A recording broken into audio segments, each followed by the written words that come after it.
大家好，我是超子。饭店里面炒的青菜为什么好吃？家里面总是做不出那种味道。今天教大家炒青菜的技巧，碧丽脆爽不出水。首先准备上海青，去掉根部，根部的泥土很多，不容易清洗，稍微多去一点。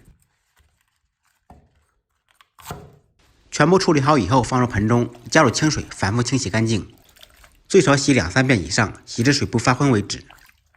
洗好以后控水备用。准备几粒大蒜，用刀拍匀，切成稍微大一点的蒜蓉备用。再来几颗干辣椒，不吃辣的可以不放。接下来我们开始制作。锅烧热，放入少许油，先滑锅，用油热面锅的全身。油热以后将油倒出，锅内重新放入一点点底油，放入少许猪油，用猪油炒出来的青菜特别香。油热以后，放入蒜子、干辣椒，爆出香味。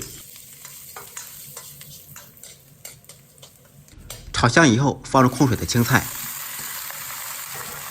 大火快速翻炒。炒青菜的秘诀是火要大，油要多，锅要热，锅气味要足，这样炒青菜才不会出水。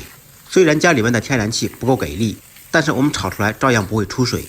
炒青菜前期不要加盐，将菜炒至塌陷以后再调味。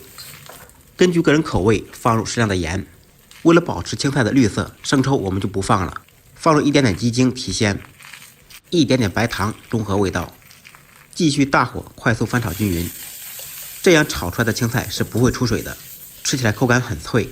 炒青菜也不建议大家勾芡，原汁原味最好吃。最后淋入少许明油，翻炒均匀，起锅装盘。一道简单好吃的蒜蓉上海青就做好了。在家也能做出饭店的味道，简单的家常菜，不一样的味道。喜欢超子的点赞、转发、收藏，感谢您的支持。